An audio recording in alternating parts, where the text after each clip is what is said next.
Selamat pagi, Assalamualaikum warahmatullahi wabarakatuh. Salam sejahtera buat kita semua. Pada hari ini kita hadir di podcast atau Pod Cipto Mangunkusumo bersama Dokter Aulia Rizka, spesialis penyakit dalam, konsultan geriatri, Masters Pendidikan Kedokteran. Luar biasa nih. Beliau adalah Ketua Komite Koordinasi Pendidikan RSCM. Pada hari ini kita akan membahas nih, kalau kemarin kita sudah membahas mengenai clinician educator. Ya, sekarang kita membicarakan mengenai peran rumah sakit pendidikan untuk mencetak dokter unggul. Nah, seperti biasa kita ketahui bahwa RSCM ini merupakan rumah sakit pendidikan ya, Dr. Aulia, yang sudah ditetapkan oleh Kementerian Kesehatan. Baik, saya perkenalkan dulu Dr. Aulia Rizka, lahir 26 Februari 1983, masih muda. Kemudian sekarang adalah Ketua Komite Koordinasi Pendidikan Rumah Sakit Cipto Mangunkusumo. Beliau juga staf medik kelompok staf medik ilmu penyakit dalam RSCM, staf pengejar Departemen Ilmu Penyakit dalam FKUI, konsultan geriatri, kemudian juga koordinator pendidikan Perhimpunan Gerontologi Medik Indonesia. Beliau lulus dokter umum 2006 dari Fakultas Kedokteran Universitas Erlangga, 2012 spesialis penyakit dalam Fakultas Kedokteran Universitas Indonesia, 2015 magister pendidikan kedokteran dari Fakultas Kedokteran Universitas Indonesia, dan ini nih yang luar biasa. Dalam 1 tahun beliau dapat 2 gelar. 2017 konsultan geriatri dari Fakultas Kedokteran Universitas Indonesia, dan di tahun yang sama 2017 juga sebagai doktor biomedik Fakultas Kedokteran Universitas Indonesia. Luar biasa. Gimana belajarnya tuh ya? Baik, kita mulai saja. Jadi sebenarnya Dr. Aulia, apa sih itu rumah sakit pendidikan? Dan apa bedanya dengan rumah sakit umum lainnya? Silakan Dr. Aulia. Baik. Terima kasih Dokter Ria. Assalamualaikum warahmatullahi wabarakatuh. Waalaikumsalam. Jadi Dokter Ria, kalau kita lihat rumah sakit pendidikan itu adalah rumah sakit yang di dalamnya proses bisnisnya itu tidak cuma pelayanan pasien saja, tapi di rumah sakit pendidikan itu juga ada proses-proses lain, misalnya pendidikan itu sendiri, juga penelitian. Jadi bisa dibayangkan betapa kompleksnya proses yang ada di rumah sakit pendidikan. Dan sebetulnya kalau kita lihat dari apa yang diharapkan oleh pemerintah, selain tadi melakukan proses pendidikan, pelayanan juga penelitian, juga diharapkan di rumah sakit pendidikan itu ada pendidikan yang multiprofesi. Jadi bukan hanya mendidik calon dokter saja, tapi juga mendidik macam-macam tenaga kesehatan lainnya yang nanti selanjutnya akan menjadi orang-orang penting yang akan berkontribusi untuk kesehatan nasional. Jadi rumah sakit pendidikan itu tentu sangat berbeda dibandingkan rumah sakit lain yang non rumah sakit pendidikan. Selain prosesnya juga sumber daya manusia, sarana prasarana dan fasilitas yang lainnya tentu sangat berbeda sekali karena memang tujuan dan apa yang dikerjakan tadi memang berbeda. Baik, jadi kalau saya bisa simpulkan rumah sakit pendidikan itu berbeda ya Dok dengan rumah sakit umum biasa ya, atau rumah sakit swasta biasa. Betul. Di situ ada proses pendidikan. Pendidikannya mungkin macam-macam ya, tadi Dokter Aulia menyampaikan bahwa mungkin tidak hanya dokter di situ ya. Proses pendidikan macam ada perawat juga mungkin ya, atau tenaga nakes, tenaga kesehatan lainnya. Betul. Nah, kalau kita lihat tadi disebutkan bahwa untuk menjadi rumah sakit pendidikan sesuai dengan tujuannya tadi mendidik, tentu tadi disebutkan ada sarana prasarana yang harus disiapkan dan tentu sarana prasarana yaitu yang tidak bisa cuman gedung kali ya, alat tempat diskusi atau auditorium gitu. Kalau menurut Dokter Aulia, apa aja sih sistem yang harus dipunyai suatu rumah sakit pendidikan untuk mendidik dokter atau nakes yang handal atau yang tadi kita judulnya adalah unggul? Baik Dokter Ria, jadi untuk menjadi rumah sakit pendidikan yang baik itu tentu tidak mudah karena rumah sakit pendidikan itu harus bisa memfasilitasi apa yang diperlukan dari peserta didik yang belajar di situ supaya bisa mencapai kompetensi yang diinginkan. Jadi rumah sakit pendidikan harus menyediakan semua sarana prasarana dan fasilitas yang nantinya diperlukan mereka untuk belajar selama masa pendidikannya. Tadi seperti dokter sampaikan, tidak cukup memiliki gedung saja atau sarana misalnya alat-alat untuk presentasi dan lain-lain, tapi juga rumah sakit pendidikan selain memiliki fasilitas-fasilitas atau unit layanan yang diperlukan oleh peserta didik untuk belajar, juga beserta semua fasilitas teknologi yang ada di dalamnya.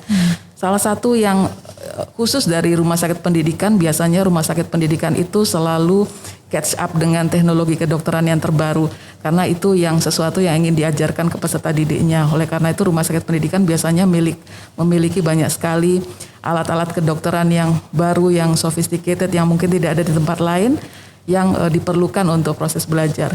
Nah, selain belajar langsung ke pasien, juga rumah sakit pendidikan punya fasilitas penunjang lainnya, misalnya laboratorium atau sarana belajar yang tidak langsung ke pasien dengan simulasi-simulasi, dengan robot misalnya, yang itu nanti semua bisa digunakan oleh peserta didiknya untuk mencapai kompetensinya. Oke, baik. Jadi tadi luas sekali ya Dokter Aulia ya. Jadi selain dokter yang mengajar gitu tadi ya, ada juga fasilitas-fasilitas, tidak hanya gedung tapi ada penunjangnya kayak laboratorium terkini, kemudian imaging atau radiologi terkini.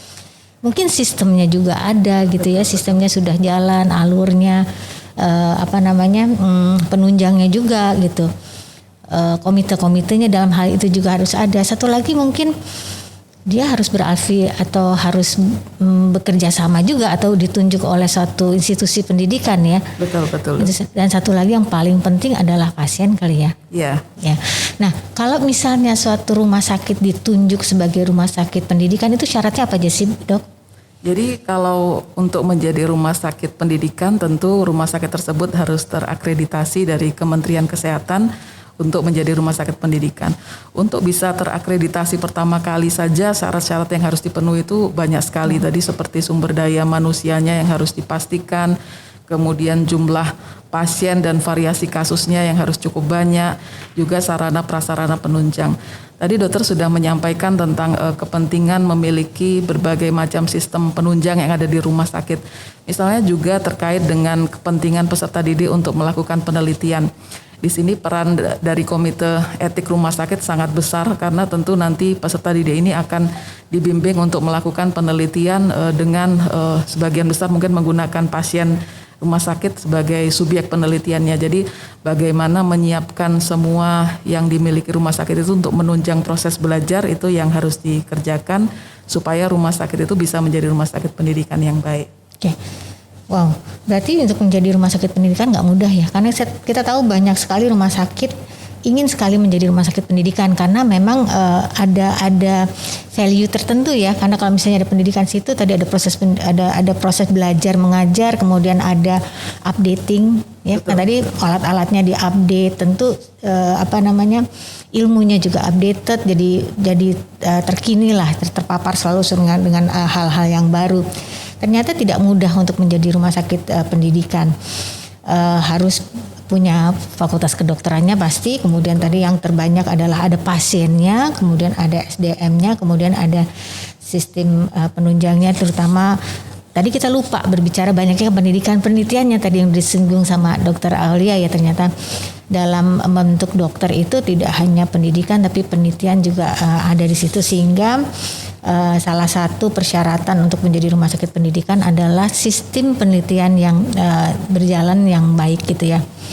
Baik, kenapa sih Dok pendidikan kedokteran tuh memerlukan rumah sakit pendidikan?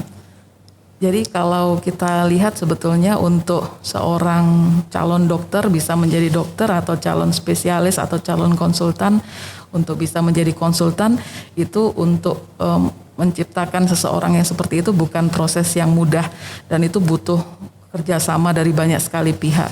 Dari fakultas kedokteran misalnya, mereka yang membuat program-program atau modul-modul belajar, buku rancangan pengajaran, kurikulum dan lain-lainnya dengan standar-standar pendidikan yang sudah ditetapkan oleh fakultas.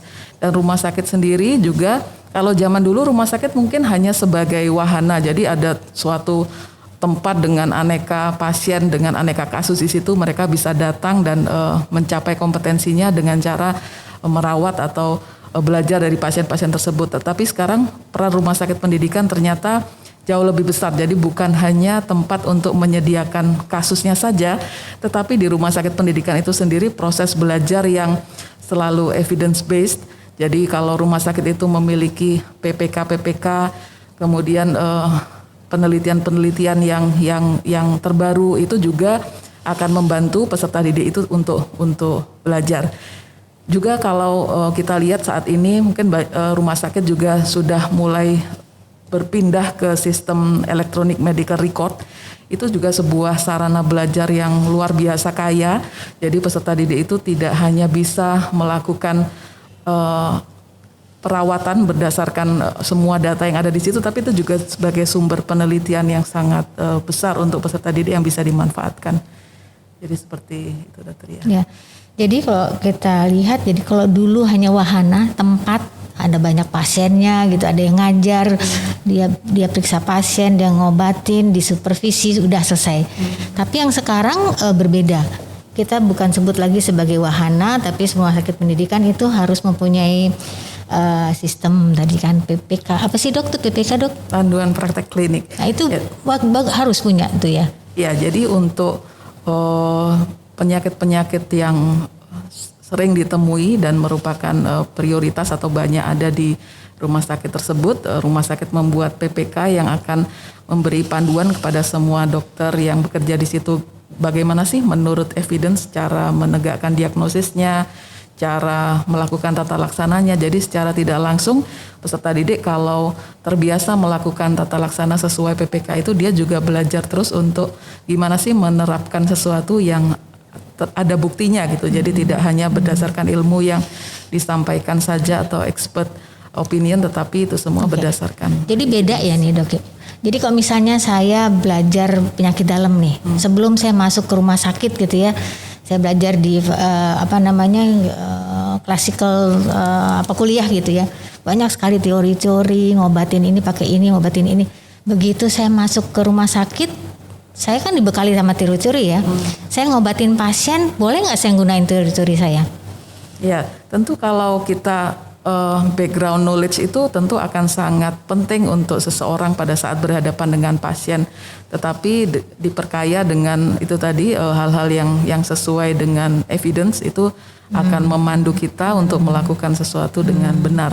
Nah itu yang pengalaman seperti itu yang ingin diberikan terus-menerus kepada peserta didik supaya mereka terbiasa nanti setelah lulus pun akan melakukannya seperti itu. Jadi faktor terpenting dalam aplikasi kali ya, applied medicine kepada pasien itu PPK ya kali ya? Ya. Karena sudah diuji, sudah di trial berdasarkan bukti bahwa teori-teori ini ternyata prioritas pertama ini gitu ya.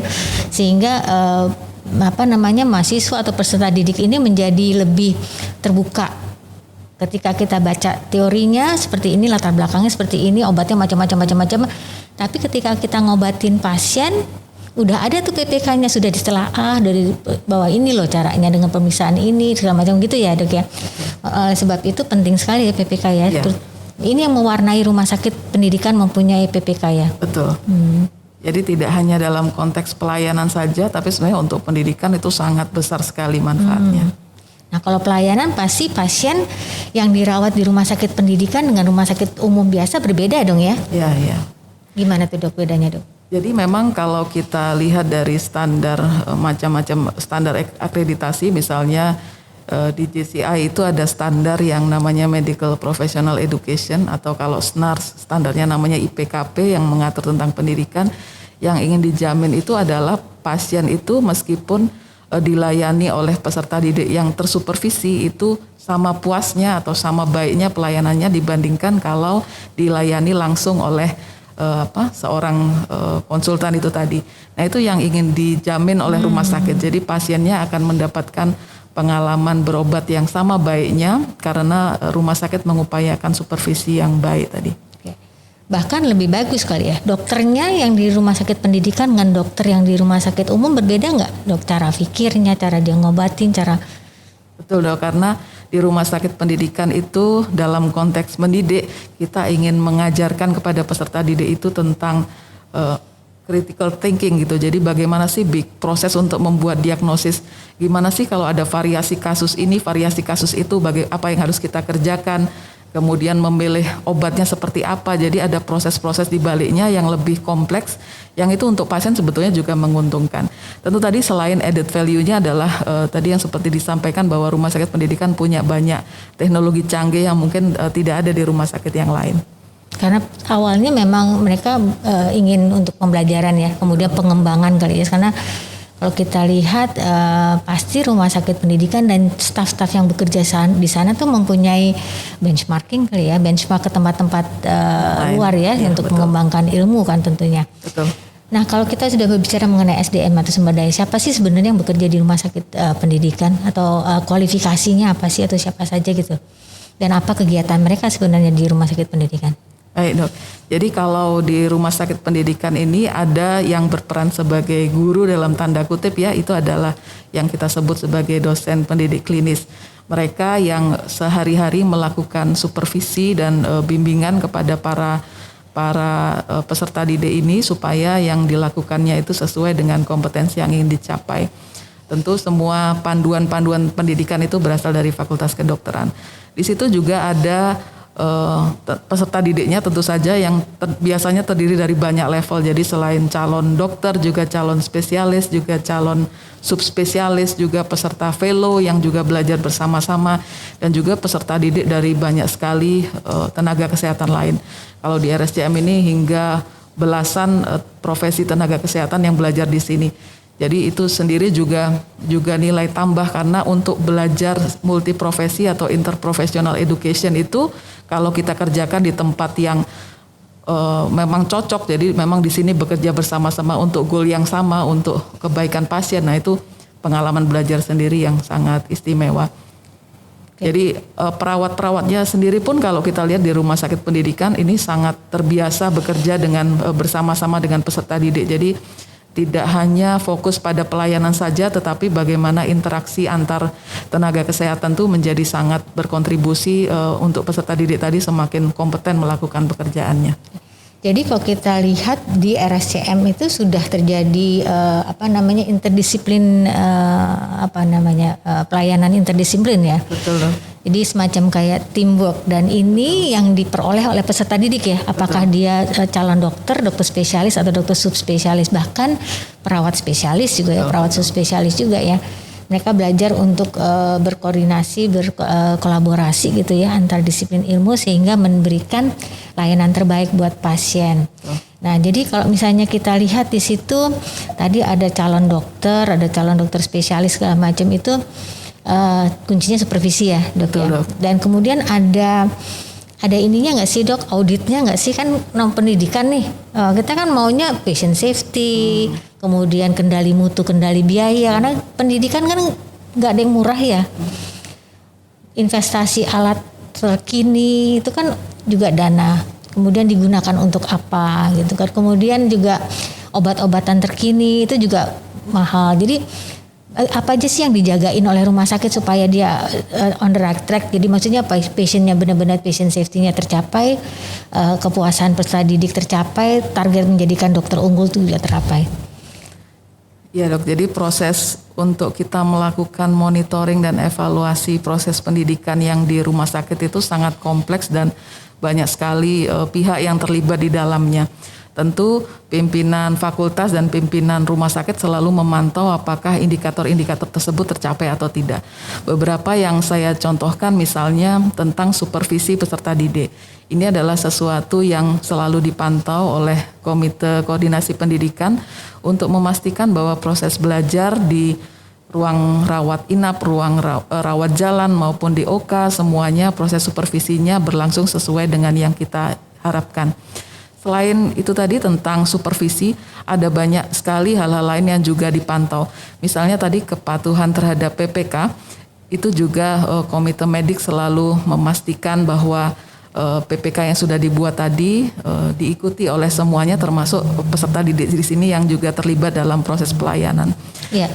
Juga tentang ini dok, tentang patient safety ya, kita punya Komite Mutu dan Keselamatan Pasien yang sangat besar perannya untuk bersama-sama menjaga keselamatan pasien di RSCM. Ini menjadi proses yang sangat luar biasa karena jumlah orang yang terlibat sangat banyak dari berbagai disiplin ilmu, dan kita tetap ingin bahwa semua standar-standar mutu dan keselamatan pasien itu terjaga. Jadi kita bisa lihat kalau kita sedang rapat tentang misalnya audit kasus atau kasus sentinel atau tidak diinginkan, itu juga semuanya melibatkan peserta didik. Jadi itu sebenarnya proses belajar yang luar biasa, atau kita bilang pengalaman istimewa ya, yang mungkin tidak bisa didapatkan di tempat lain. Jadi sebagai rumah sakit pendidikan, RSCM itu sudah mempunyai perangkat yang hidup ya, yang aktif gitu ya. Tadi disebutkan selain dokter sebagai ketua Komkodik, itu juga ada komite etik, komite medik, dan satu lagi ada komite mutu ya. Dan keselamatan pasien. Komite mutu dan keselamatan pasien ini yang benar-benar mengawal kita baik pelayanan maupun proses pendidikan. Tadi dokter sebutkan mengenai proses supervisi, karena supervisi ini kan kunci ya. Betul loh. Kunci dalam satu mendidik PPDS atau peserta didik, dan peserta didik benar-benar tahu mana yang benar, mana yang nggak benar atau yang salah, atau yang mana yang benar, bahkan efisien gitu kan dalam melakukan pelayanan gitu kan, dan kemudian juga memberi patient safety, dan pasien juga kepuasan, dia bisa ketemu langsung oleh dokter pendidik klinisnya tadi ya. Sebenarnya supervisi ini tanggung jawab siapa sih dok? Baik dok, jadi kalau sebetulnya kan pembelajar atau mereka yang belajar di rumah sakit ini, calon dokter, calon spesialis, calon konsultan, mereka itu adalah adult learner gitu ya. Mereka pembelajar dewasa yang sebetulnya tahu apa yang ingin dicari. Dari Fakultas Kedokteran sudah menetapkan apa-apa saja yang ingin dicapai, dan mereka tahu apa yang ingin dicari. Dan kita perlu memfasilitasi pada saat proses belajar itu dengan supervisi yang baik, supaya itu tadi bahwa keinginan kita bahwa pasien terlayani sama baiknya dalam pendidikan yang tersupervisi ini, itu bisa kita wujudkan. Karena seorang pembelajar tentu akan melewati milestone yang bertahap, mulai dari belum tahu sama sekali sampai nanti dia mastery, jadi bisa melakukan sesuatu dengan sempurna dan cepat. Itu ada tahapan-tahapan belajar yang perlu dilalui, dan pada tahapan-tahapan itu kita membantunya, mendampinginya sehingga mereka bisa mencapai tangga-tangga belajar itu tadi sampai sempurna. Supervisi itu sebetulnya bukan hanya tugas dari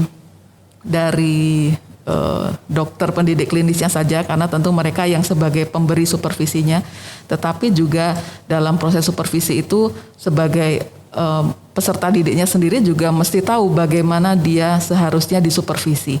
Jadi apa saja yang dikerjakan, apa saja yang diharapkan dari supervisornya, itu peserta didiknya perlu tahu. Dan rumah sakit dan juga Fakultas Kedokteran sendiri yang sudah mengembangkan sistem supervisinya bersama-sama, itu juga perlu memantau apakah sistem supervisi yang direncanakan tadi bisa berjalan dengan baik atau tidak. Beruntungnya di RSCM ini program-program studi yang ada di sini, ada banyak program studi dari FKUI yang belajar di RSCM. Kalau kita lihat dari ketua-ketua program studinya sendiri, itu kontribusinya atau kepeduliannya untuk memastikan bahwa supervisi itu berjalan baik sesuai dengan buku kurikulum yang ditetapkan masing-masing itu sangat tinggi gitu ya dok. Jadi memang ini pekerjaan bersama-sama yang dilakukan kontinu, yang selalu kita ingin perbaiki dari waktu ke waktu. Jadi kalau kita berbicara mengenai proses supervisi ini, di mana yang tadi itu hal yang penting dalam proses pendidikan, terutama dalam pelayanan pendidikan. Tadi ada 4 faktor. Jadi semua terlibat menjadi tanggung jawab PPDS-nya, kemudian dokter pendidik klinisnya, rumah sakit pendidikannya, dan fakultas kedokterannya. Nah, kalau sebagai PPDS atau peserta didik ini kan Dokter Aulia bilang bahwa dia harus tahu gitu kan, sampai tingkat mana sih sebenarnya yang boleh dia kerjakan. Tadi yang terjemahan tadi Dokter Aulia, sampai tingkat mana yang dia boleh kerjakan mandiri. Kemudian dia juga tahu kewenangan dia.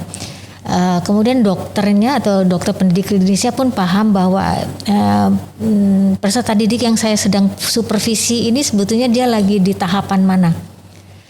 Nah, dalam proses pendidikan ini PPDS itu diberitahu nggak ya? Apa maksudnya bagaimana dia mengetahui bahwa saya sebenarnya kewenangan saya di sini dan ini adalah yang saya tidak boleh kerjakan mandiri. Terus dokternya juga tahu bahwa ini memang semester sekian gitu ya, yang sebenarnya belum kompetensinya, tapi yang ini sudah gitu, sehingga proses supervisinya tuh bisa tepat. Gimana tuh Dokter Aulia? Baik. Jadi kita sangat beruntung bahwa kerjasama FKUI dan RSCM itu sangat baik, sehingga sejak dari semester 1 peserta didik itu belajar pun itu semua sudah diberikan. Jadi ada modul terstruktur di FKUI yang dinamakan modul Quality and Safety yang diberikan dengan SKS, jadi benar-benar sesuatu yang terstruktur dan ada nilainya. Di situ mereka pertama kali dikenalkan dengan sistem supervisi yang ada di FKUI RSCM. Level-levelnya seperti apa, jadi mereka sudah pertama kali tahu di situ. Berikutnya mereka akan masuk ke rumah sakit untuk menjalani orientasi rumah sakit. Di situ juga akan diperkenalkan kembali tentang bagaimana supervisi itu dikerjakan, apa yang harus mereka lakukan selanjutnya. Level berikutnya mereka akan diorientasi lagi di program studinya masing-masing, dan itu akan diulang setiap tahapan pendidikan untuk diberitahu apa yang bisa dikerjakan dan tidak bisa dikerjakan dan level supervisinya seperti apa. Jadi itu diharapkan bisa memberikan panduan kepada peserta didik itu supaya mereka terarah dalam proses pendidikannya itu dalam kaitannya dengan supervisi, tahu apa yang diharapkan dari supervisornya dan apa yang diharapkan dari dirinya sendiri.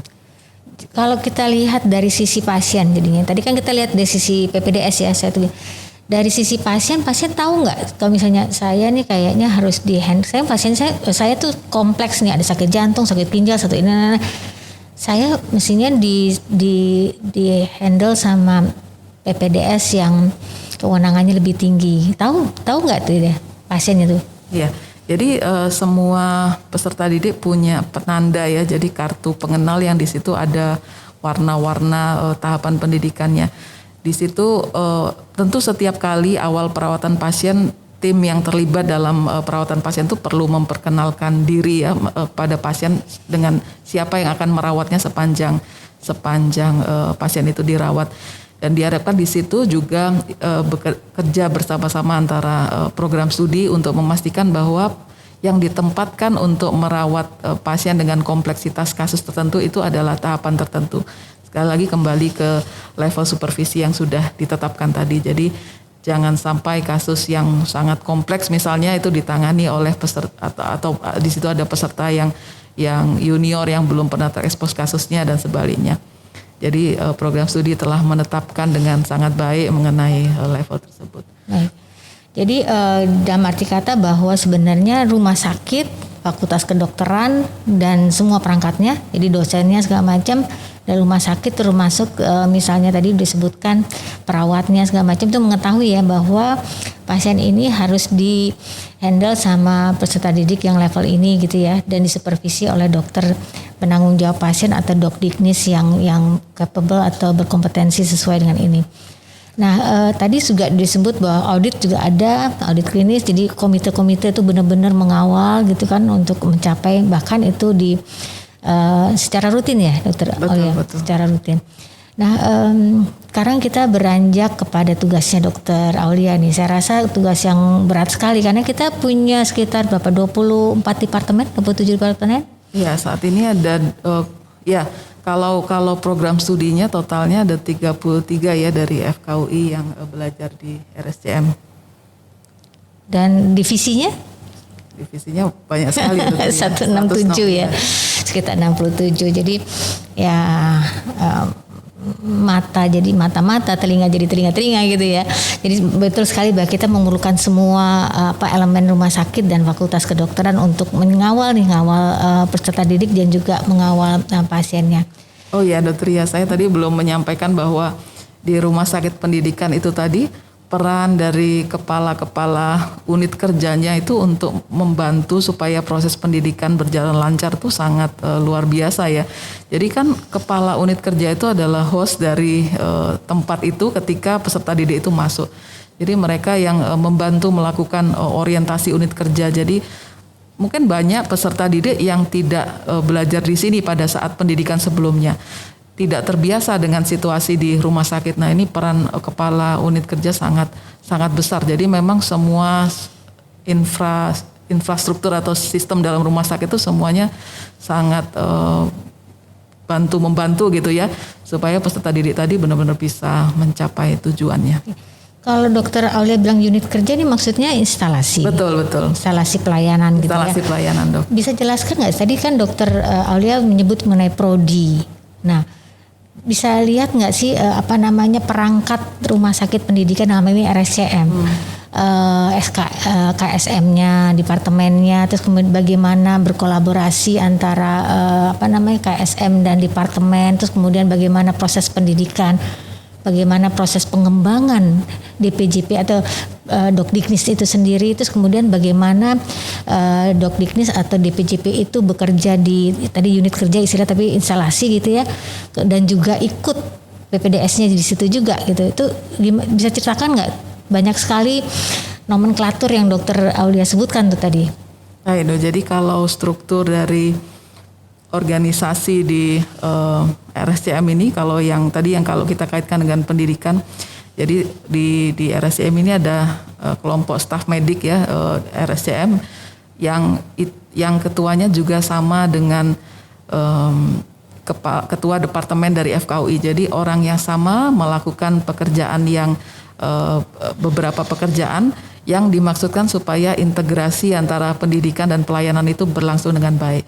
Nah, ketua KSM ini akan dibantu oleh beberapa orang, ada koordinator pendidikan dan penelitian dari KSM. Beliau yang bertugas untuk merencanakan bagaimana pengembangan pendidikan dari staf medik dari KSM tersebut. Jadi tentu kita ingin bahwa dosen pendidik klinis yang ada di rumah sakit ini selalu up to date dan kompetensinya itu sesuai dengan yang dibutuhkan peserta didik. Karena itu arah pengembangannya itu akan dikembangkan oleh koordinator diklit dari KSM untuk membuat supaya Dodiknis ini tadi benar-benar sesuai dengan apa yang dibutuhkan dalam pendidikan. Jadi RSCM itu sebagai rumah sakit pendidikan dan sebagai rumah sakit rujukan itu tidak hanya melakukan pendidikan pada peserta didik yang dikirim oleh Fakultas Kedokteran, tapi juga memberi fasilitasi, sarana, kesempatan untuk pengembangan Dodiknisnya sendiri, pegawainya sendiri. Itu ada di koordinator pendidikan dan penelitian. Ya, silakan lanjut, Dok. Ya, selain itu juga ada ketua program studi di dalam KSM itu yang juga kalau yang ketua program studi merupakan struktur dari FKUI.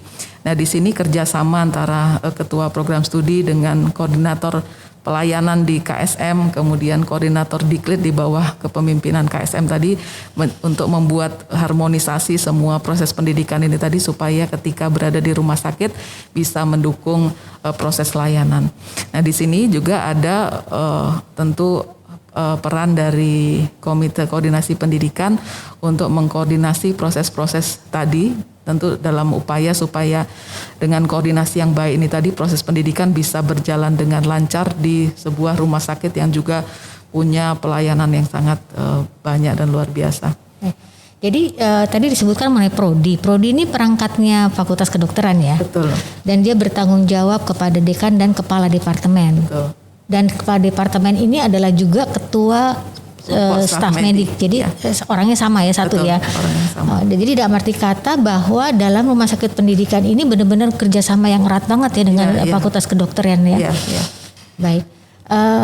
Nah ini sebenarnya kita baca-baca di jurnal-jurnal itu kelebihan daripada teaching hospital, academic hospital itu selalu memberi layanan yang berkualitas nih. Bagaimana sih sebenarnya rumah sakit pendidikan itu punya image atau memang terbukti mempunyai pelayanan berkualitas? Jadi kalau kita lihat memang di luar negeri pun rumah sakit terbaik di Amerika atau di Eropa itu adalah rumah sakit pendidikan. Karena tadi seperti yang kita bicarakan, keunggulannya ada banyak sekali, mulai dari SDM-nya itu, guru-gurunya itu adalah mereka yang sangat pakar di bidangnya, mereka yang tahu lebih dulu tentang sesuatu, mereka yang berinovasi, menciptakan sesuatu lebih dulu. Karena itu berbagai macam produk kesehatan atau inovasi-inovasi itu lahirnya dari rumah sakit pendidikan. Karena di situ adalah tempat dari pakar-pakarnya bekerja.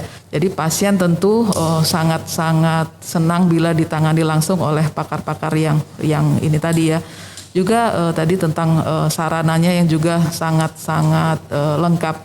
Kalau di Amerika dikenal bahwa kalau kita ingin mencari pelayanan atau ingin diobati untuk kasus-kasus yang jarang atau kasus-kasus yang kompleks atau kasus-kasus yang pada populasi khusus, ke rumah sakit pendidikanlah tempatnya, karena di tempat-tempat lain mungkin itu tidak bisa diberikan sebaik di rumah sakit pendidikan. Variasi kasus di rumah sakit pendidikan itu sangat penting untuk pendidikan, karena itu tadi untuk kasus-kasus yang sangat jarang, kasus yang kompleks, kasus populasi khusus itu justru di rumah sakit pendidikan inilah jumlahnya sangat banyak, sehingga pasien dengan kasus-kasus seperti itu pun akan sangat tertangani dengan baik kalau datang ke rumah sakit pendidikan. Nah tentu itu kalau kita bicara rumah sakit pendidikan, kalau tadi Dokter Aulia bilang ada kekhasan terutama kasus-kasus yang sulit, kasus-kasus yang kompleks. Kalau di luar negeri itu juga ada beberapa kekhasan ya rumah sakit pendidikan ya.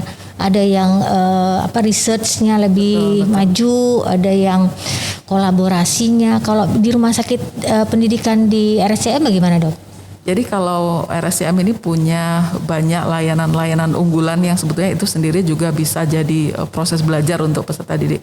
Misalnya transplantasi ya, mungkin di rumah sakit lain di sini yang pertama kali mengembangkan juga tentang stem cell misalnya. Juga ada banyak, saya kira hampir semua KSM memiliki layanan unggulan yang belum ada di tempat yang lain.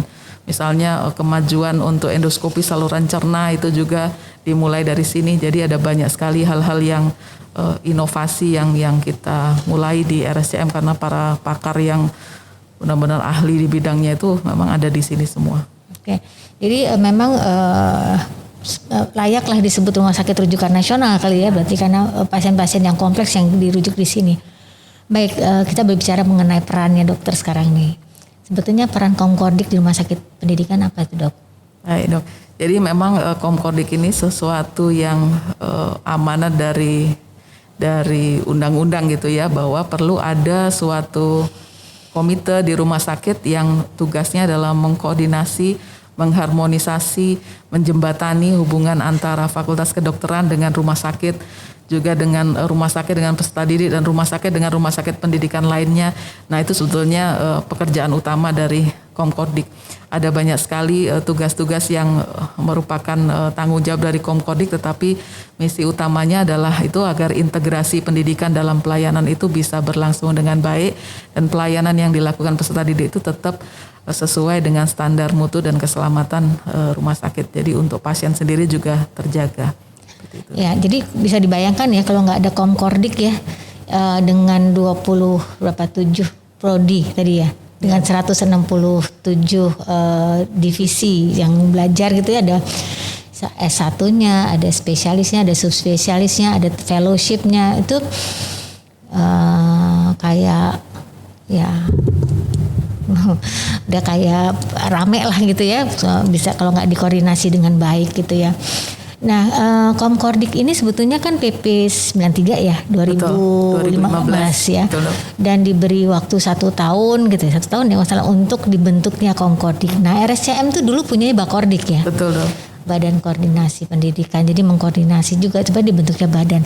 Nah, kita baru ada Komkordik tuh di 2018 ya? Iya, 2018. Nah, kalau menurut Dokter Aulia dalam mulai dari transisi dari Dokter Aulia juga di Bakordik kan dulu ya. Betul, dari transisi dari Bakordik ke Komkordik itu bagaimana? Terus kemudian tantangannya apa sih untuk membentuk suatu Komkordik, terutama di rumah sakit yang besar ini gitu ya. Terus apakah semua rumah sakit itu pendidikan harus mempunyai tim Kordik atau Komkordik atau Bakordik gitu loh? Silakan Bu. Baik, Dok. Jadi memang untuk menjadi komite dan Komkordik ini memang sebuah komite baru dan masih harus sangat banyak belajar untuk bisa melakukan proses-proses yang diminta di PP tersebut.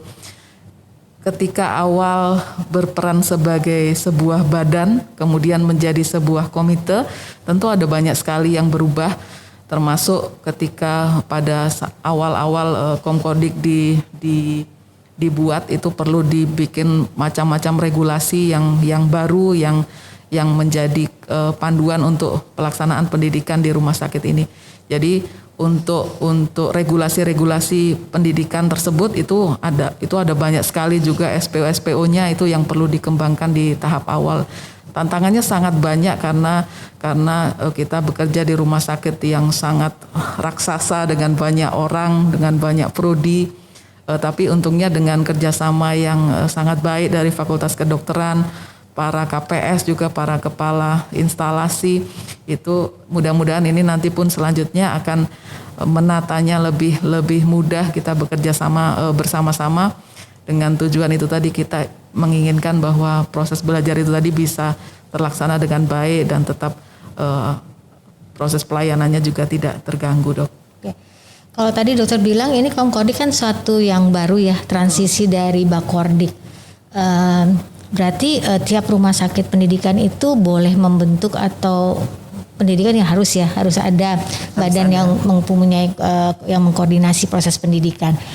Nah, kalau tadi disebutkan RSCM itu raksasa, PPDS 2000 ya dok ya? Iya 2000. Terus kemudian yang SP2 itu berapa? 300, 400? Ya sekarang hampir 400 ya. Ya SP2 400. Kemudian perawatnya yang tugas belajar di sini juga lumayan banyak ya. Ya, kalau sebelum pandemi itu hampir 600 ya, saat ini mungkin sekitar 300, 400. Nah, Dokter Aulia, SOTK Komkodik bagaimana ya? Maksudnya kita dibolehkan membentuk suatu Komkodik, tidak ada panduan SOTK. Tapi SOTK itu sebetulnya kan mengikuti atau kita bentuk dengan fungsi kan ya. Atau fungsinya seperti apa.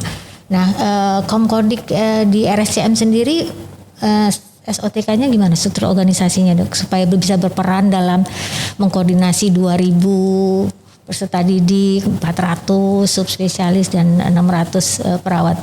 Baik dok. Jadi komite sendiri adalah jadi berada di bawah direktur utama secara langsung. Jadi komite memberikan usulan-usulan atau rekomendasi-rekomendasi kepada direktur utama. Itu jadi komite Komkodik ini perangkatnya rumah sakit pendidikan. Betul, ya? Perangkat rumah sakit pendidikan yang berada di bawah direktur utama. Langsung. Komite koordinasi pendidikan kalau di PP-nya itu kita lihat bahwa harus ada unsur dari rumah sakit pendidikan dan unsur dari Fakultas Kedokteran.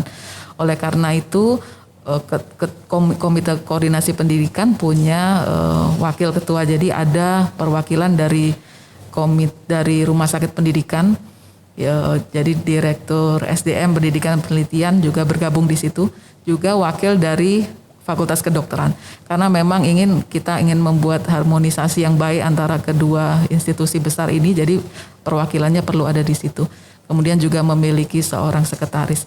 Nah, Komite Koordinasi Pendidikan karena macam-macam program pendidikan yang perlu dikoordinasi itu sangat banyak, jadi dibagi menjadi 2 subkomite. Subkomite Pendidikan Kedokteran yang di situ akan mengkoordinasi pendidikan dari Fakultas Kedokteran dan Fakultas Kedokteran Gigi, dan di bawahnya akan berkoordinasi dengan para ketua program studi. Dan subkomite yang lain adalah subkomite pendidikan perawat dan tenaga kesehatan lainnya. Karena tadi seperti disampaikan bahwa selain perawat ada belasan profesi tenaga kesehatan yang juga belajar di RSCM, dan itu perlu juga dilakukan koordinasi dan pengaturan tentang hal tersebut. Jadi di bawah subkomite pendidikan keperawatan dan tenaga kesehatan lain ada para ketua-ketua program untuk pendidikan perawat dan tenaga kesehatan tersebut, dok. Jadi memang sangat besar organisasinya, juga termasuk perwakilan dari rumah sakit jejaring lain itu juga bergabung pada Komkodik, dan kita juga melakukan pertemuan yang rutin dengan rumah sakit yang lain. Jadi tadi disebutkan bahwa di bawah subkomite pendidikan kedokteran itu ada rumah sakit jejaring. Betul. Kemudian ketua-ketua program studi, KPS ya, prodi-prodi ya. Ya. Oke. Jadi paling setidaknya Dokter Aulia bisa secara langsung mengkoordinasi ya kepada peserta pada KPS, kemudian juga rumah sakit jejaring, bagaimana proses pendidikan yang ada di RSCM dan mungkin apa yang perlu kita perbaiki gitu kan, apa yang perlu kita tingkatkan dalam agar proses pendidikan di rumah sakit pendidikan RSCM ini berjalan dengan lancar gitu ya. Baik, tadi sudah disebutkan peran Konkordik, kemudian rumah sakit jejaring, peserta didik ada di situ, kemudian fakultas kedokteran sudah disebutkan. Nah, sebenarnya yang ingin saya tanya ini kata kunci nih, karena sesuai dengan judul kita di Dokter Aulia. Bagaimana sih sebuah rumah sakit pendidikan, RSCM lah ya, dapat membentuk dokter yang unggul nih? Ya dok, jadi untuk menciptakan dokter yang unggul, tidak bisa hanya rumah sakitnya saja yang unggul gitu. Tetapi fakultas kedokterannya juga tentu saja kita bekerja sama dengan Fakultas Kedokteran Universitas Indonesia yang terbaik di Indonesia ya. Jadi bagaimana mengembangkan kurikulumnya sendiri supaya bisa mencetak mereka yang unggul ini menjadi sangat penting. Juga SDM-SDM-nya yang kita miliki adalah SDM-SDM yang unggul dengan sarana, prasarana, fasilitas yang kita miliki juga unggul dan sistem yang kita buat untuk para peserta didik ini juga unggul. Jadi itu tadi yang bisa bersama-sama menciptakan seorang dokter unggul yang kita inginkan itu tadi. Ya, kalau kita berbicara mengenai dokter unggul itu kan tidak hanya kompetensi ya, keilmuan gitu kan. Jadi disebutkan kurikulum itu oke lah. Tapi ada juga faktor lain nih seperti profesionalisme, attitude gitu kan. Kita mau mendapatkan dokter yang memang excellent gitu ya. Itu peran rumah sakit pendidikan dan FK tuh di mana tuh atau apa? Betul dok, bahwa tidak hanya kompetensi dalam hal knowledge maupun skill saja yang perlu dimiliki oleh seorang dokter yang unggul, tapi juga kemampuan komunikasi, kerjasama, patient care yang baik. Jadi itu semua tadi peran dari instalasi, kemudian para perawat, selain juga tentu para dodiknis yang selalu mensupervisi. Tetapi kalau kita lihat juga ada evaluasi-evaluasi yang melibatkan mereka yang bekerja di rumah sakit ini untuk memberi penilaian 360 derajat pada peserta didik itu tadi. Jadi misalnya bagaimana sih mereka saat bekerja di bangsal itu perawat, tenaga kesehatan lain yang terlibat dalam proses di bangsal tersebut yang kontak dengan peserta didik tersebut akan juga memberikan evaluasi atau penilaian apakah kerjanya tadi. Sekali lagi kita tidak inginkan yang cuma baik dalam knowledge dan skill saja, tetapi mereka yang juga bisa berkomunikasi dengan baik, bekerja sama, empati ke pasien dan lain-lain ini. Sehingga evaluasi dari mereka yang bekerja bersama-sama ini pun akan pelan-pelan membentuk seorang dokter yang juga berkarakter, tidak hanya unggul dalam knowledge dan skill prosedural saja, tetapi dia juga seorang yang bisa memanage tim misalnya, bisa berkomunikasi dengan baik, bisa berempati dan lain-lain. Jadi tadi jadi kata kuncinya mungkin evaluasi ya. Selama proses pendidikan evaluasi tidak hanya kalau misalnya knowledge segala macam mungkin prodinya yang menilai gitu angka kenaikannya bagaimana semuanya. Tapi ketika mereka ada di instalasi dinilai oleh kepala instalasi dan perangkat-perangkat yang ada, perawat di situ, nakes lainnya yang bekerja sama secara interdisiplin, pelayanan interdisiplin. Nah, penilaian itu adalah 360 derajat. Nah, untuk men-set up penilaian atau evaluasi 360 derajat ini ada tantangan tersendiri nggak, Dokter Aulia? Ya, jadi memang dari Fakultas Kedokteran pun ingin bahwa penilaian dari aspek yang non kognitif dan psikomotor ini juga diperhatikan ya. Dan mungkin bukan sesuatu yang mudah untuk pertama kali memperkenalkan penilaian 360 derajat ini kepada peserta didiknya sendiri, kemudian orang-orang lain yang bekerja di sekitarnya. Karena memang untuk bisa memberikan penilaian ini sesuatu yang bersifat rahasia, artinya nilai yang diberikan oleh tim tenaga kesehatan yang lain ini tidak diketahui secara langsung supaya penilaiannya itu objektif. Untuk membiasakan mereka untuk terlibat dalam evaluasi seperti ini juga bukan hal yang sederhana. Tetapi dengan membuat sistemnya, kemudian Prodi juga banyak sekali melakukan inovasi ya supaya penilaian dari aspek attitude ini juga diperhatikan. Itu mudah-mudahan kemudian menjadi kebiasaan bahwa kita tidak boleh hanya bekerja benar saja, tetapi juga bekerja baik dengan orang-orang yang ada di sekitar kita. Ya, jadi luar biasa sekali untuk menjadi rumah sakit pendidikan. Nggak cuman punya pasien yang banyak, alat-alat yang canggih, kemudian dokter pendidik klinisnya yang hebat-hebat, yang profesor, yang doktor gitu. Tapi harus ada sistemnya juga ya, sistem evaluasinya terpentingnya, monitoring evaluasi untuk membentuk karakter atau dokter yang unggul yang kita inginkan ya, tentunya yang kita semua inginkan. Nah, kalau kita kaitkan ini sebetulnya kan saya mengundang Dr. Aulia ini dalam rangka Hari Pendidikan Nasional nih Dr. Aulia. Baru aja kan kita tanggal 2 Mei ya. 2 Mei ya. Nah, sekarang kita tanggal 6 ya sekarang ya. 5 ya, 5 Mei ya. Jadi 3 hari. Nah, dalam hal Hari Pendidikan Nasional, kemudian kita coba melihat bahwa pendidikan kedokteran di RSCM dan FKU ini juga udah tua ya. Kita RSCM aja udah 100 tahun. Jadi kita bisa ya paling tidak kita bisa angkat topi lah bahwa kontribusi FKUI dan RSCM dalam proses pendidikan dokter bangsa gitu ya sudah terlihat sejak dulu gitu. Nah, menurut Dr. Aulia ini kalau kita lihat dari Hari Pendidikan Nasional dengan kontribusinya Rumah Sakit Pendidikan RSCM, tadi milestone-nya bagaimana tuh Dok? Ya Dok, jadi tentu dari awal pada saat pendidikan kedokteran itu belum terstruktur seperti yang saat ini dibandingkan sekarang yang sudah sangat semuanya terstruktur dengan baik. Ada peran dari MAU, peran dari Fakultas Kedokteran, para pimpinannya juga kerjasama yang sangat baik itu tadi.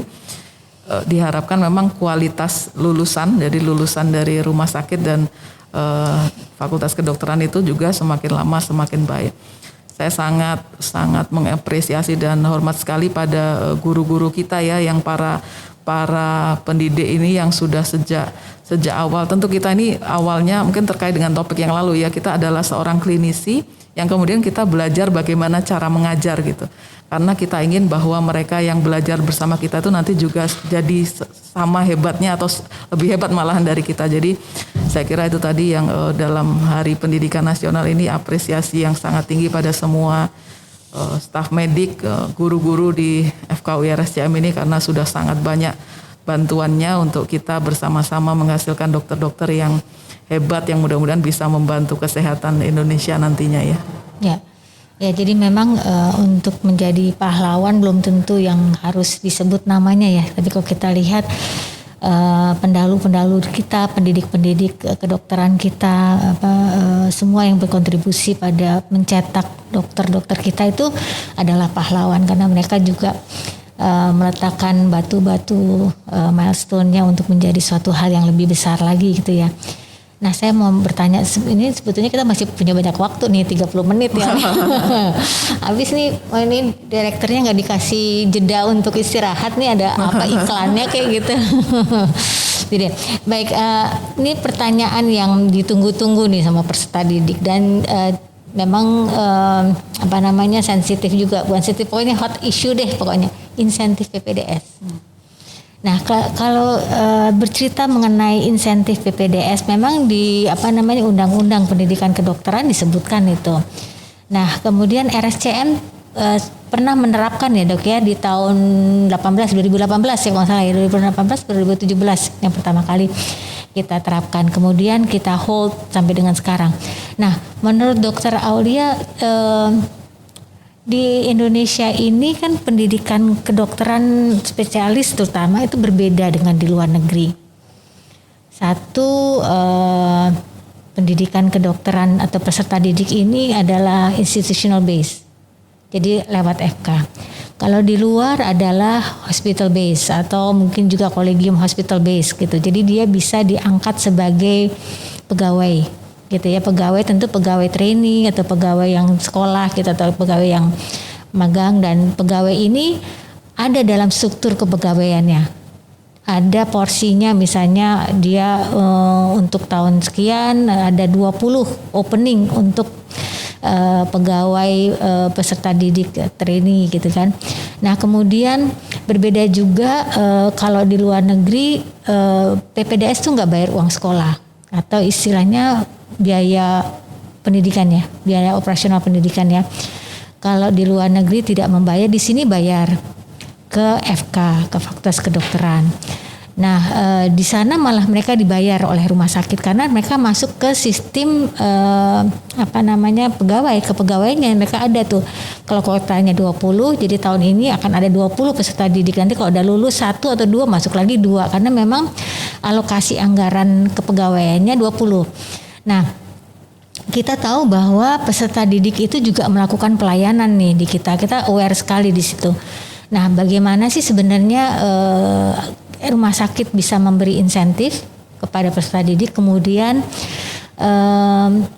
pendukung-pendukung apa saja sih yang memudahkan rumah sakit dapat membayar insentif, perangkat-perangkat apa saja sih yang memudahkan, karena RSCM tuh memang sudah berkeinginan dan sudah dibuktikan berkeinginan membayarkan insentif, kemudian karena ada beberapa hal kita pending di hold dan kita tetap memperjuangkan untuk PPDS itu mendapat insentif. Bagaimana Dr. Aulia? Baik Dok. Jadi menceritakan tentang insentif ini sesuatu yang perjalanan yang cukup panjang ya untuk RSCM, karena RSCM itu berkomitmen untuk memberikan insentif untuk peserta didik sesuai dengan amanat undang-undang itu tadi, dan kita sudah pernah memberikannya. Hanya tadi yang Dr. Ria sampaikan memang ada kendala-kendala terkait regulasi yang membuat kita menjadi tidak bisa melakukannya lagi gitu. Saat ini sih alhamdulillah dari mungkin salah satu yang bisa disyukuri dan mungkin awal yang baik ya dari terkait dengan pandemi COVID ini, karena kemudian sudah ada regulasi dari Kementerian Kesehatan yang memungkinkan pembayaran atau pemberian insentif itu untuk peserta didik dan sudah dimulai dari tahun lalu. Tahun ini tetap diberikan namun pengusulannya dari rumah sakit pendidikan. Memang membicarakan tentang tadi yang dokter sampaikan tentang kuota itu menjadi sesuatu yang istimewa buat kita, karena Indonesia sendiri itu saat ini jumlah dokter spesialisnya masih kurang gitu ya Dok, sehingga kalau kita menetapkan kuota yang tidak banyak itu sendiri juga mungkin untuk kesehatan nasional yang masih butuh banyak sekali spesialis itu menjadi tidak terlalu mendukung. Tetapi yang kita inginkan meskipun saat ini RSCM menerima peserta didik dari FKUI dengan kuota yang bisa kita sepakati bersama, yang diinginkan tadi meskipun jumlahnya banyak tetapi kita tetap bisa mengupayakan supaya mutunya baik. Saya kira untuk membatasi kuota yang sangat minimal seperti di luar negeri untuk konteks Indonesia menjadi tidak terlalu relevan ya, karena kebutuhan dokter spesialis yang sangat tinggi di sini. Nah, tadi kembali ke bagaimana kita mengelola supaya peserta didik tadi tetap mendapatkan haknya, karena memang benar sekali bahwa kontribusi mereka sangat besar dalam pelayanan di rumah sakit, termasuk untuk pada saat malam hari ya, ketika mereka tetap bekerja dalam bentuk jaga untuk memberikan layanan di rumah sakit. Sistem ini yang saya kira perlu dikembangkan dalam level nasional supaya memudahkan rumah sakit untuk bisa membayarkan hak tersebut. Jadi panduan teknis atau aturan dari Kementerian Kesehatan yang lebih detail terkait dengan siapa yang berhak mendapatkan insentif, kemudian bagaimana perhitungannya, berapa dan lain-lain, sehingga rumah sakit kemudian bisa menggunakan panduan tersebut untuk bisa membayarkan insentif. Saya kira itu yang sedang diupayakan oleh banyak pihak juga termasuk RSCM supaya kita segera memiliki panduan seperti itu dan haknya tadi bisa kita berikan ya Dok. Ya. Jadi dengan adanya COVID ini sudah berjalan dan sekarang masih berjalan ya. Betul. Insentif PPDS baik yang melayani COVID maupun yang dengan paparan rendah ya. Jadi hampir semuanya mendapat, dan mudah-mudahan ini menjadi exercise buat semua pihak ya, maksudnya dari Kementerian Kesehatan, karena ini adalah dananya kita ajukan kan ke PPSDM ya. Dananya pengajuan insentifnya dan mereka keluarnya kan dari Kementerian Kesehatan.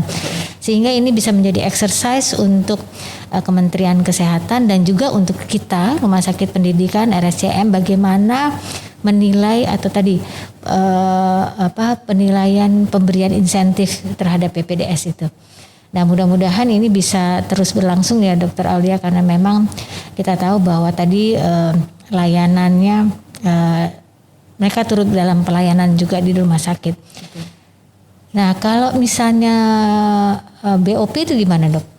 Ya, jadi untuk BOP yang selama ini dibayarkan oleh peserta didik itu dibayarkan ke universitas dan universitas punya sistem untuk mengelola keuangan tersebut termasuk untuk pembiayaan operasional pelaksanaan pendidikan di level program studi.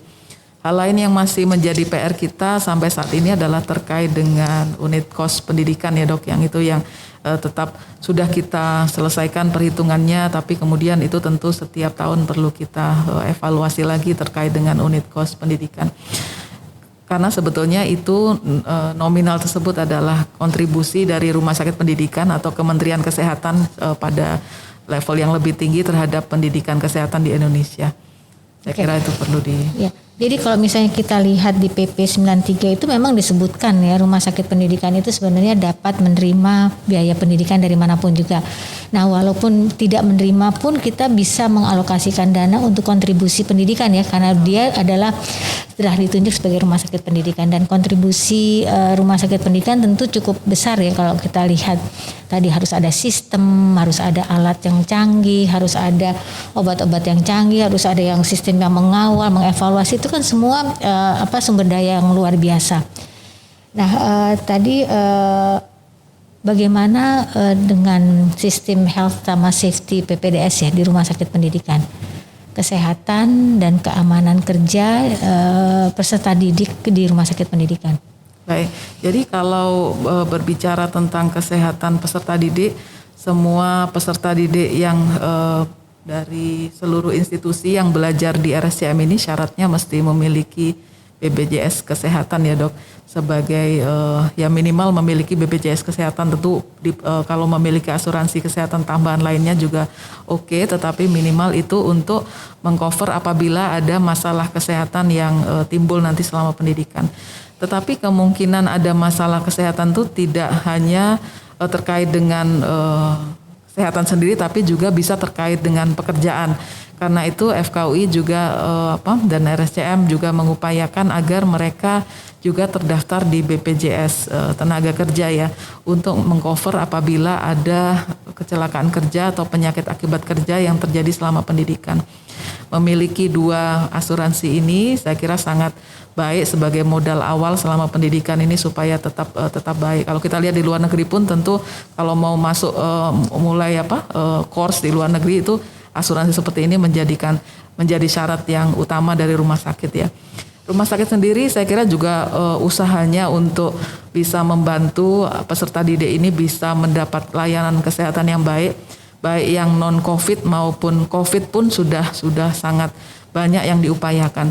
Kalau untuk non-COVID, nah ini mudah-mudahan nanti kita segera bisa memiliki vaskes primer ya Dok, sehingga peserta didik bisa menggunakan itu untuk kalau ada masalah kesehatan.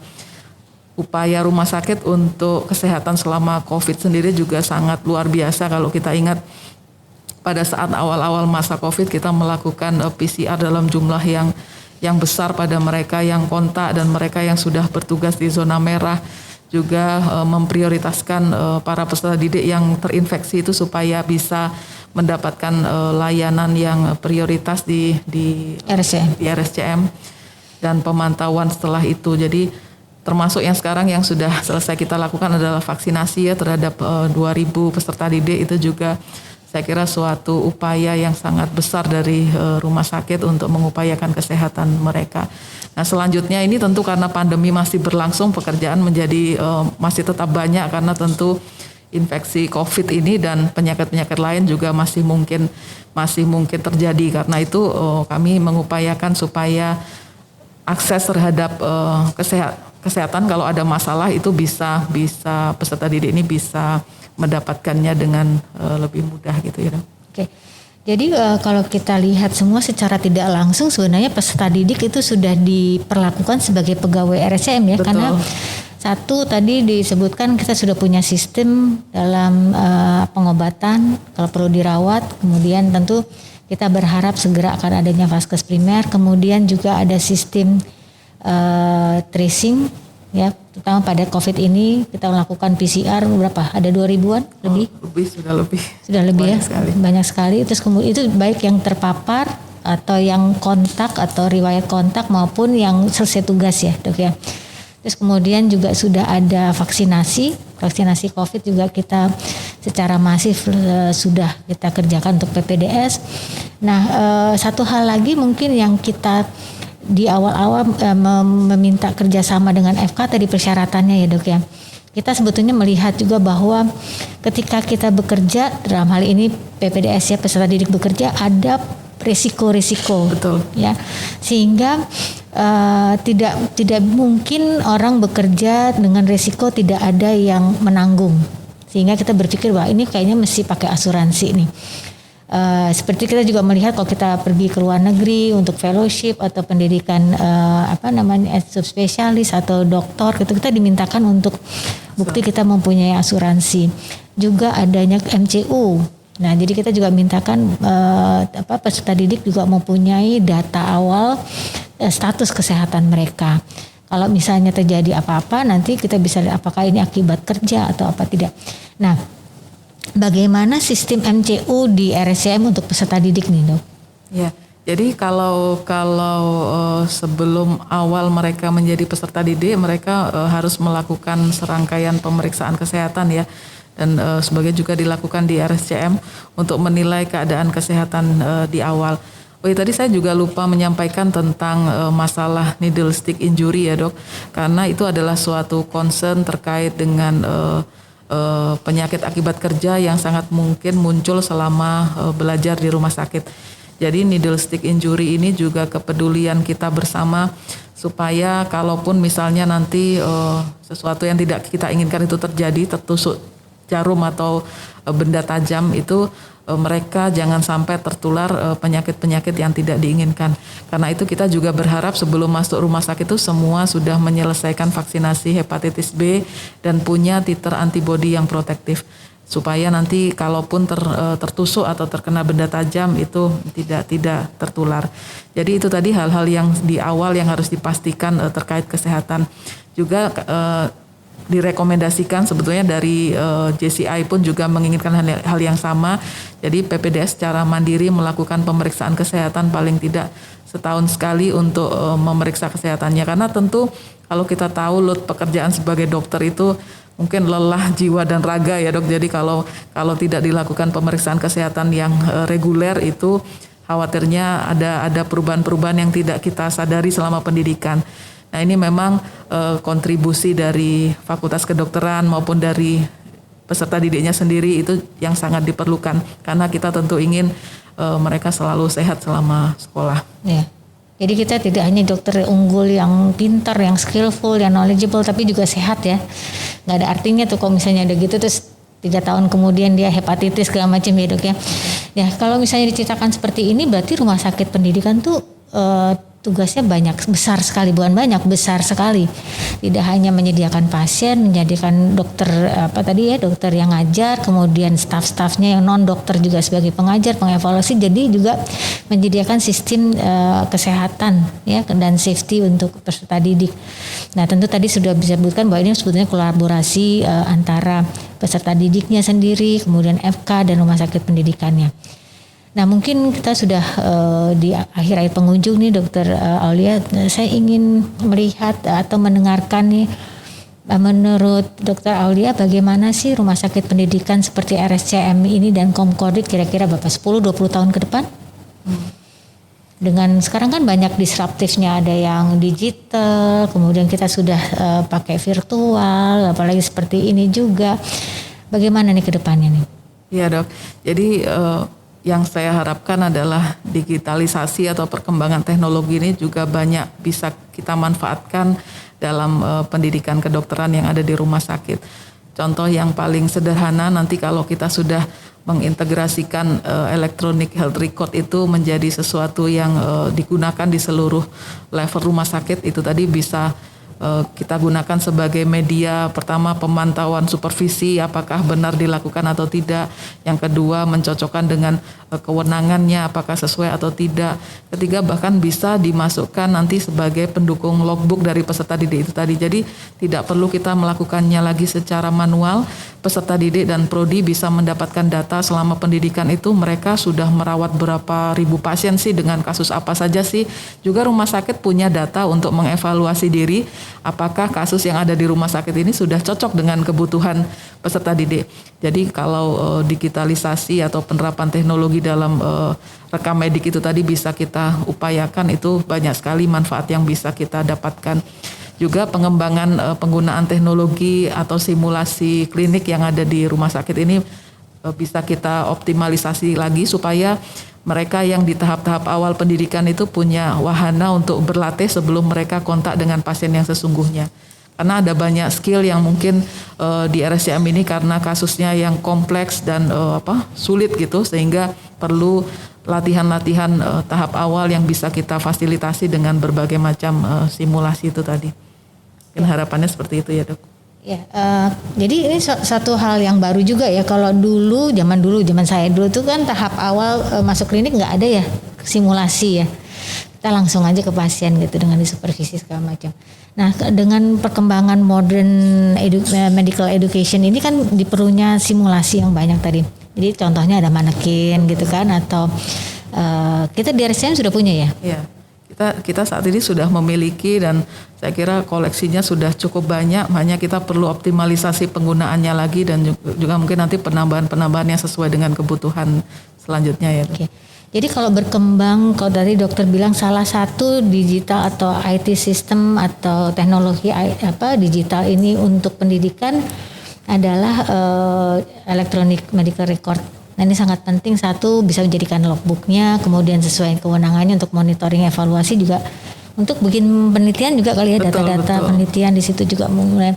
Dan satu hal lagi mungkin artificial intelligence, bisa nggak ngajarin tuh artificial intelligence? Iya, saat ini mungkin sedang bersama-sama dengan FKUI juga ya pengembangan artificial intelligence itu, supaya mungkin tahap awal masih dalam konteks penelitian, tapi nanti mungkin beberapa tahun lagi benar-benar sudah terimplementasi dan peserta didik juga bisa belajar dalam penggunaannya ya, Dok. Jadi kita benar-benar berharap ya, jadi 10 tahun ke depan ini akan merubah proses yang tadi panjang, kan prosesnya besar banget tuh, menjadi lebih lean gitu ya dengan bantuan-bantuan IT. Tapi tidak mengurangi peran dari dokter pendidik klinis kan ya? Betul. Karena tadi ya seperti skill yang terkait dengan komunikasi, kerjasama, empati, itu semua yang hanya bisa diberikan oleh manusia gitu ya. Jadi dari guru-gurunya inilah yang nanti akan mengajarkan itu semua, melengkapi dengan semua teknologi itu tadi, karena tentu tidak bisa tergantikan peran dari Dodiknis itu tadi dalam memberikan supervisi dan pembimbingan untuk peserta didik. Baik, jadi mungkin mudah-mudahan anak-anak kita, Dokter Audi udah punya anak yang mau masuk FK. Belum. Jadi mungkin anak-anak kita bisa menjadi dokter-dokter yang unggul ya, dan IT itu sebagai perangkat untuk membantu mereka, tapi mereka tetap menjadi dokter yang unggul dan berhati emas gitu ya, profesionalismenya masih itu. Baik, akhir mungkin closing statement Dokter Aulia dari awal sampai akhir nih, kira-kira silakan. Ya Dok, jadi mungkin kita semua perlu bersyukur gitu ya, Rumah Sakit RSCM ini bersyukur memiliki partner Fakultas Kedokteran yang luar biasa. FKUI juga saya yakin bersyukur dengan hubungan yang baik ini juga, baik dari stafnya sendiri, peserta didiknya juga sangat bersyukur dengan apa yang sudah kita capai saat ini. Itu semua proses yang sangat kompleks dan melibatkan hubungan banyak sekali pihak, tetapi kita bisa mencapai yang saat ini. Tentu kita masih tetap menginginkan banyak kontribusi ke dalam pendidikan kesehatan yang nasional, dan mudah-mudahan nanti kalau era yang lebih maju lagi ketika ada dokter asing, kita juga tidak kalah berkompetisi ya. Jadi peserta didik yang belajar di sini juga kita siapkan untuk saat itu tiba gitu dok. Jadi mudah-mudahan dengan ini semua dan kerjasama semuanya kita bisa bersama-sama mengupayakan itu. Baik, terima kasih banyak Dr. Aulia sudah hadir di Pod Cipto Mangunkusumo pagi ini dan sharing mengenai peran rumah sakit pendidikan dan Komkodik di dalamnya dalam mencetak dokter yang unggul ya. Dokter-dokter yang unggul yang tentu sustainable untuk pelayanan di masa-masa mendatang. Terima kasih banyak Dr. Aulia.